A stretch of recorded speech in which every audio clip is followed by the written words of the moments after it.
Bonjour, bienvenue sur les quais du discernement. Il n'y aura pas de jingle pour cette toute petite vidéo. Il est fortement conseillé d'avoir regardé avant celle-ci Sorcière ou Sourcière. Là, non, celle-ci, je vais juste me présenter, vous dire qui je suis réellement. Ça me paraît nécessaire là à ce stade où on est maintenant ma chaîne. J'ai été fusionnée avec mon esprit à l'âge de 14-15 ans. Je n'ai pas dormi pendant une année parce que la nuit, mon esprit me refaisait toute la journée, me montrait à quel point les relations humaines et les dynamiques que j'avais à vivre pendant mon temps diurne étaient mécaniques, d'une simplicité plutôt effrayante, en fait. Alors, il est certain que j'ai eu un combo quand même assez complet dans mon scénario de vie en termes de victimologie. Si j'avais voulu m'encarter partout, j'aurais pu passer ma vie à construire des identités victimaires. Sauf que, au cas où vous n'auriez pas compris, je n'ai jamais endossé ce rôle, agi ou réagi à ces situations-là comme une victime. Pas plus que je n'ai jamais prétendu sauver quiconque, pas plus que je n'ai jamais persécuté qui que ce soit. En tout cas, si j'ai été verrouillée en très longtemps euh, dans un rôle, notamment dans ma constellation familiale, c'est plutôt en tant que sauveteuse de mes persécuteurs et persécutrices. Donc, vous voyez, c'est pas. Ça- même le triangle du drame, je ne l'ai pas exploré de la manière normale. J'en profite pour préciser que cette dynamique tripolaire là, ce triangle de Karpman, ce triangle du drame, et le programme comportemental que suivent les petits moi, les petits je, les petits égos, toutes les structures identitaires, les sous-personnalités de chaque être humain. Et tout ça, je le vois de manière parfaitement claire et limpide en temps réel. Depuis l'âge d'à peu près, ça fait quand même plusieurs décennies maintenant. Je vois les miennes aussi, bien sûr. Du coup, ça fait déjà plus de 30 ans que j'ai piraté aussi la structure de l'ego. De 0 à 14 ans, c'était pas non plus vraiment cette structure-là qui dirigeait ma vie. J'interagis avec les gens comme moi j'ai envie, c'est-à-dire en dehors de ce triangle-là. Et du coup, dans ma vingtaine, on m'appelait souvent quand même l'OVNI ou l'extraterrestre. Autrement dit, toutes les règles de la psychologie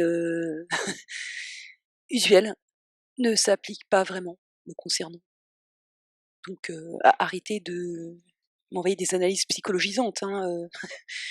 En tous les cas, je pense que votre temps et votre énergie seraient bien mieux employés si vous commenciez par vous occuper, vous, de votre propre psyché et de votre propre subconscient, plutôt que d'essayer de mettre la main sur le mien, puisque le mien, c'est une peau de chagrin. Il finira par être nul, si c'est pas déjà le cas. En tous les cas, je m'en suis très bien occupée toute seule, depuis déjà quelques décennies, et puis comme c'est un travail, qui se fait au jour le jour, en temps réel, voilà, j'ai pas trop de bombes à retardement qui risquent de m'exploser dans la figure, quoi. Ou en tout cas, si j'en ai, je les connais parfaitement bien et je sais parfaitement m'auto-prescrire mon propre travail personnel. Ça fait des décennies que je joue à bas les masques. Je pirate littéralement les relations humaines qui sont à 99,99% de travers parce que programmées par une logique mécanique tripolaire, et ça fait des décennies que ça me gave. En conséquence de quoi, vous aurez peut-être compris que je me suis sauvée seule, merci bien. Je n'ai rien à prouver à qui que ce soit. Je n'ai pas à me justifier auprès de qui que ce soit. Et je ne rends de compte à personne d'autre que moi-même dans toutes mes dimensions. Et donc je vais enchaîner sur, entre guillemets, une réponse à une question qui a tendance quand même à souvent en filigrane ou même de manière plus ou moins directe à se pointer dans, de la part de certains correspondants. Ça n'arrive pas vraiment en fait avec les correspondantes. Alors déjà le gars il me souhaite plein de trucs qui me concernent absolument pas parce que manifestement il a absolument pas compris qui je suis. Ça le concerne lui en fait, ce qu'il me souhaite. Et alors arrive le truc aussi dans la série de questions. Oui mais est-ce que tu t'aimes? Enrobé de tout un tas de leçons d'écologie intérieure.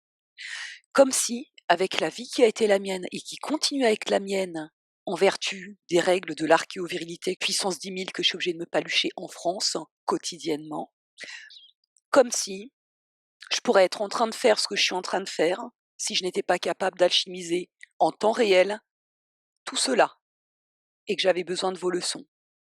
Alors, je vais être à nouveau très claire.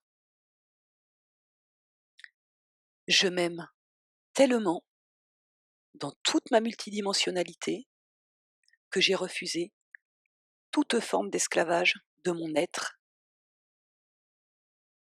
dans cette réalité. Je vais le formuler encore autrement. Je suis ma propre mère, je suis mon propre père, je suis ma sœur, mon frère, ma fille, mon fils, et je suis également mon propre compagnon. Ça me paraît extrêmement difficile de faire mieux. J'attends encore d'en rencontrer d'autres, comme moi, qui en ont fait autant. Et ça me fait pas plaisir, hein, cette attente, hein. Je commence à trouver le temps long, hein. Donc voilà, pour cette deuxième vidéo très courte, et la prochaine sera consacrée au décryptage de tous les scénarios qui se sont présentés, voilà, mis au point avec l'auditorat au bout de 3 ans. Voilà, allez, à très bientôt.